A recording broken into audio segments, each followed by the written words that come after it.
بسم اللہ الرحمن الرحیم۔ السلام علیکم۔ رائزن انفو میں خوش آمدید۔ ناظرین کرام، کیا آپ اس عظیم مسلم سائنسدان کے بارے میں جانتے ہیں کہ جس نے تاریخ میں سب سے پہلے انسانی جسم میں خون کی گردش کا نظام دنیا کے سامنے پیش کیا؟ وہ دینی اور طبی علوم کے ماہر اور ایک عظیم استاد بھی تھے جنہوں نے معاشرے کو بہت سے قابل انسان دیے۔ مسلم تاریخ کے ایک چمکتے ستارے 13ویں صدی میں دمشق میں پیدا ہونے والے علی الدین الدمشقی، جو کہ ابن النفیس کے نام سے جانے جاتے ہیں، وہ ایک عظیم طبیب، ایک قابل مصنف، اپنے ساتھیوں میں بہترین اور طب میں اپنے وقت کے سب سے ممتاز عالم تھے۔ دمشق یعنی آج کی دنیا کی شام میں ابن النفیس نے دینی، فلسفہ اور ادب کی تعلیم حاصل کی۔ آپ ایک ماہر طبیب، ادقوار کے شاگرد رہے، جن سے قیمتی علم حاصل کر کے وہ دوسروں کو بھی سکھاتے رہے۔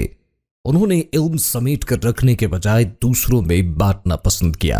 ابن النفیس شام سے مصر منتقل ہوئے تو وہاں صلاح الدین ایوبی کے بنائے گئے الناصری ہسپتال میں طب کی مشق کے ساتھ ساتھ تعلیم بھی دیتے رہے۔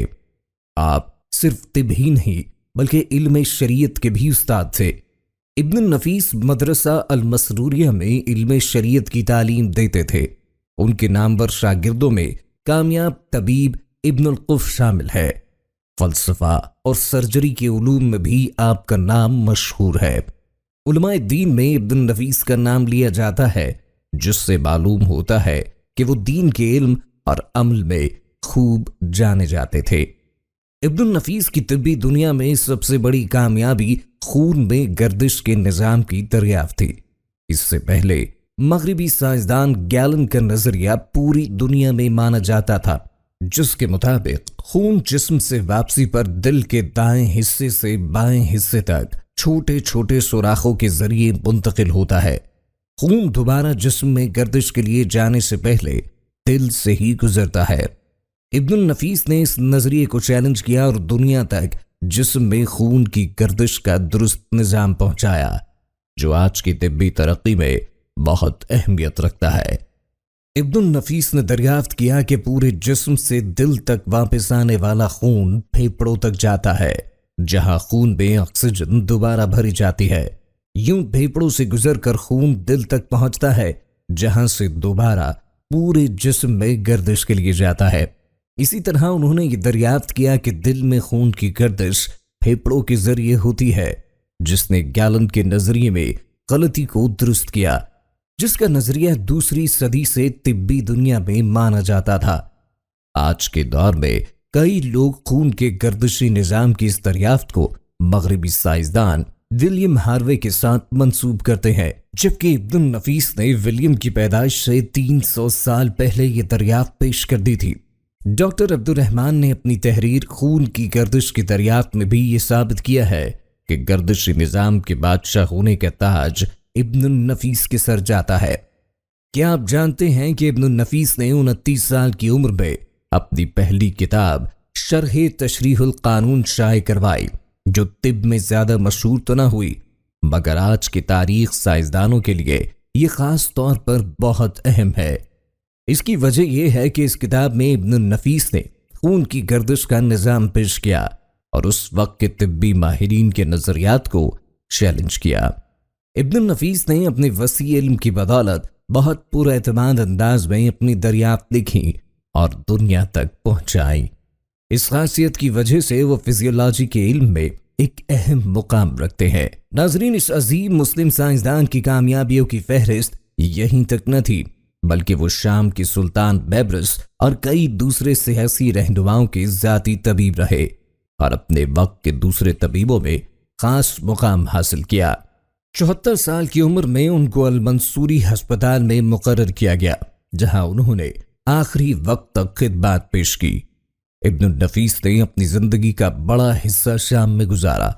تاریخ کے مطابق 12ویں اور 13ویں صدی میں دمشق اور قاہرہ نے سائنس اور ثقافت کے اہم مراکز کے طور پر بغداد کی جگہ لے لی۔ ہنگامہ آرائیوں کے باوجود کچھ عظیم طبی ادارے طبی تعلیم کو آگے بڑھانے کے لیے اچھے سے کام کرتے رہے۔ ابن النفیس بھی ان لوگوں میں سے تھے جو ان حالات میں رہتے ہوئے بھی طبی دنیا کے لیے اپنی خدمات انجام دے رہے تھے۔ بیماری کے کچھ دنوں کے بعد شام ہی کے شہر قاہرہ میں وفات پائی۔ اس علم کے قدردان نے اپنی لائبریری، گھر اور تمام کتب انسانیت کے نام کی اور قلاون ہسپتال، جسے صحتیابی کا گھر بھی کہا جاتا ہے، کو عطیہ کر دیں، اس نصیحت کے ساتھ کہ علم کی روشنی کو کبھی بجھنے نہ دینا۔ ابن نفیس کی سب سے مشہور اور ضخیم کتاب الشامل فی الطب ہے، جو کہ 300 حصوں پر مشتمل ہونا تھی، مگر ابن النفیس کو زندگی نے اتنی مہلت ہی دی کہ وہ 80 حصے ہی مکمل کر سکے اور باقی کام ادھورا رہ گیا۔ اس کے باوجود یہ کتاب کسی بھی اکیلے انسان کی طرف سے لکھا گیا سب سے بڑا طبی انسائکلوپیڈیا مانا جاتا ہے۔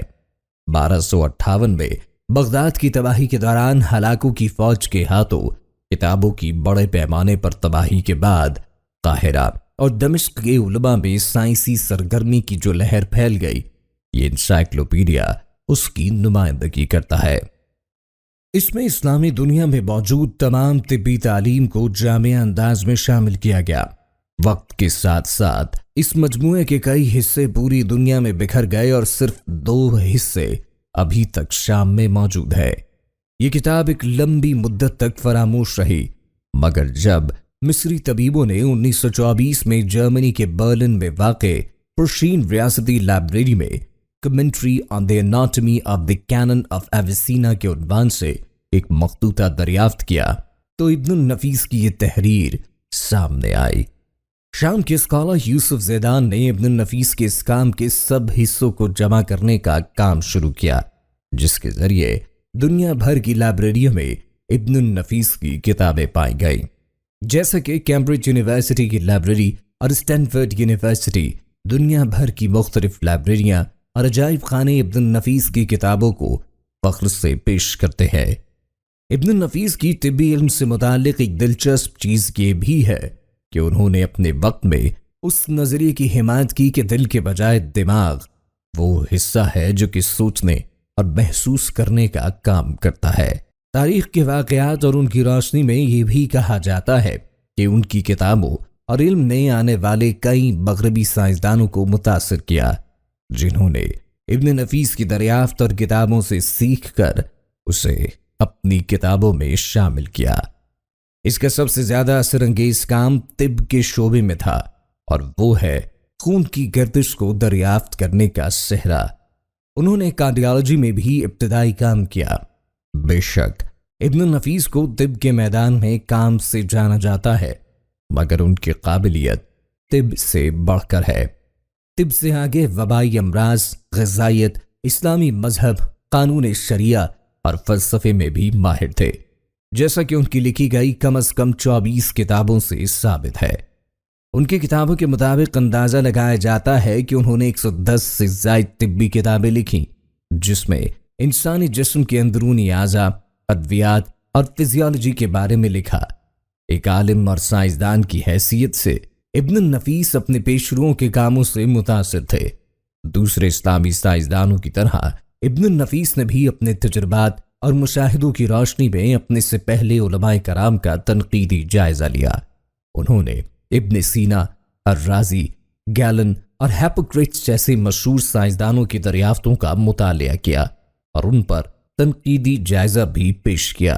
ابن النفیس نے اپنی کتب میں ہیپوکریٹس کے طبی مطالعے کے عربی ترجمے کے ساتھ ساتھ اپنا مطالعہ بھی پیش کیا۔ ابن النفیس جیسے لوگوں کی جلائی گئی روشنی کے ذریعے ہم بھی آج اپنے زوال کے اندھیروں سے نکل سکتے ہیں۔ ناظرین و سامعین، مجھے یقین ہے کہ اپنی تاریخ کے اس سنہری باب کے بارے میں جان کر آپ کو خوشی اور فخر محسوس ہوا ہوگا۔ آج وقت کی ضرورت ہے کہ ہم اپنی تاریخ کو فراموش کر کے مغرب کی اندھی تقلید کے بجائے اپنے کامیاب لوگوں کے بارے میں جانیں، جنہوں نے علم، محنت اور اللہ کی مدد سے انسانیت کی خدمت اور ترقی میں بڑا کردار ادا کیا اور اپنا لوہا منوایا۔ تاریخ کی مزید کامیاب شخصیات کے بارے میں آپ تک معلومات پہنچاتے رہیں گے۔ اپنا خیال رکھیے، دعاؤں میں یاد رکھیے گا۔ اللہ نگہبان۔